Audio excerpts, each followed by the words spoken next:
Chapter 19. And it was told Joab, Behold, the king weepeth and mourneth for Absalom.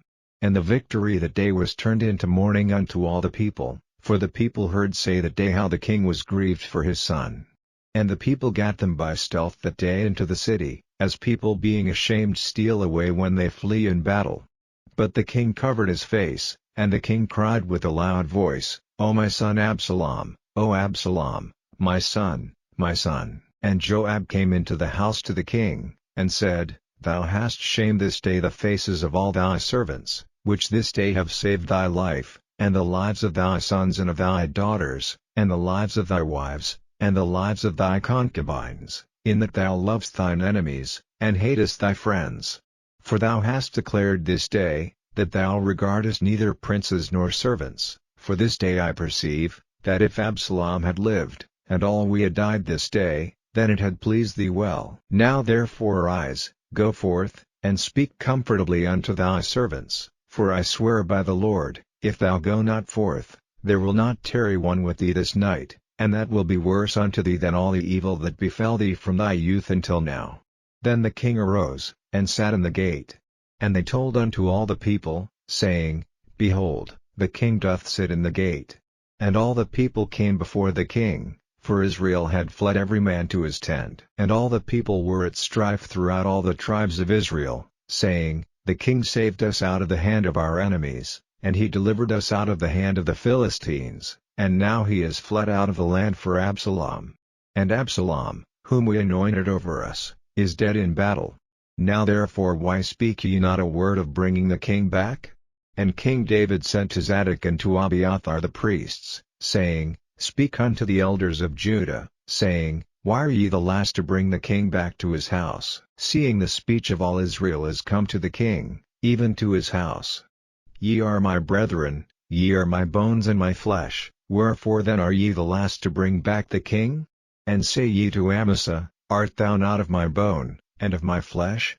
God do so to me, and more also, if thou be not captain of the host before me continually in the room of Joab. And he bowed the heart of all the men of Judah, even as the heart of one man, so that they sent this word unto the king, Return thou, and all thy servants. So the king returned, and came to Jordan. And Judah came to Gilgal, to go to meet the king, to conduct the king over Jordan. And Shimei the son of Gera, a Benjamite, which was of Bahurim, hasted and came down with the men of Judah to meet King David. And there were 1,000 men of Benjamin with him, and Ziba the servant of the house of Saul, and his 15 sons and his 20 servants with him, and they went over Jordan before the king. And there went over a ferry boat to carry over the king's household, and to do what he thought good. And Shimei the son of Gera fell down before the king, as he was come over Jordan, and said unto the king, Let not my lord impute iniquity unto me, neither do thou remember that which thy servant did perversely the day that my lord the king went out of Jerusalem, that the king should take it to his heart. For thy servant doth know that I have sinned, therefore, behold, I am come the first this day of all the house of Joseph to go down to meet my lord the king.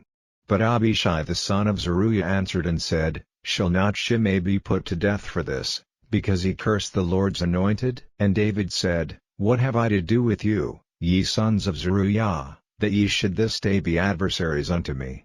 Shall there any man be put to death this day in Israel?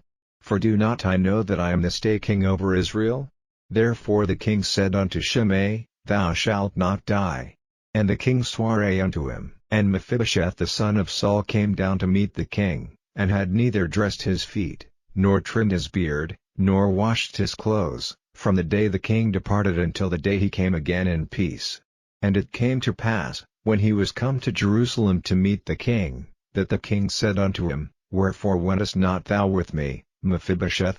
And he answered, My lord, O king, my servant deceived me, for thy servant said, I will saddle me an ass, that I may ride thereon, and go to the king, because thy servant is lame. And he hath slandered thy servant unto my lord the king, but my lord the king is as an angel of God. Do therefore what is good in thine eyes. For all of my father's house were but dead men before my lord the king, yet didst thou set thy servant among them that did eat at thine own table. What right therefore have I yet to cry any more unto the king? And the king said unto him, Why speakest thou any more of thy matters? I have said, Thou and Ziba divide the land. And Mephibosheth said unto the king, Yea, let him take all, for as much as my lord the king is come again in peace unto his own house. And Barzillai the Gileadite came down from Rogelim, and went over Jordan with the king, to conduct him over Jordan.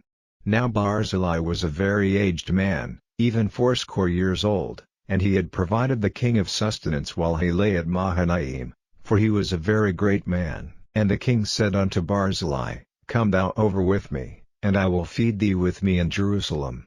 And Barzillai said unto the king, How long have I to live, that I should go up with the king unto Jerusalem? I am this day 80 years old, and can I discern between good and evil? Can thy servant taste what I eat or what I drink? Can I hear any more the voice of singing men and singing women? Wherefore then should thy servant be yet a burden unto my lord the king? Thy servant will go a little way over Jordan with the king, and why should the king recompense me with such a reward? Let thy servant, I pray thee, turn back again, that I may die in mine own city, and be buried by the grave of my father and of my mother. But behold thy servant Chimam, let him go over with my lord the king, and do to him what shall seem good unto thee. And the king answered, Chimam shall go over with me, and I will do to him that which shall seem good unto thee, and whatsoever thou shalt require of me, that will I do for thee. And all the people went over Jordan. And when the king was come over, the king kissed Barzillai, and blessed him, and he returned unto his own place.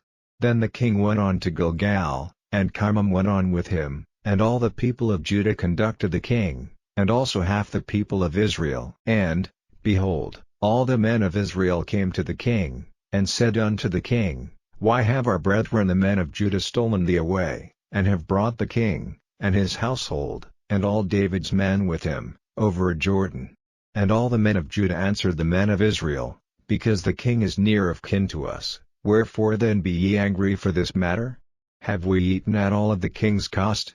Or hath he given us any gift? And the men of Israel answered the men of Judah, and said, We have 10 parts in the king, and we have also more right in David than ye. Why then did ye despise us, that our advice should not be first had in bringing back our king?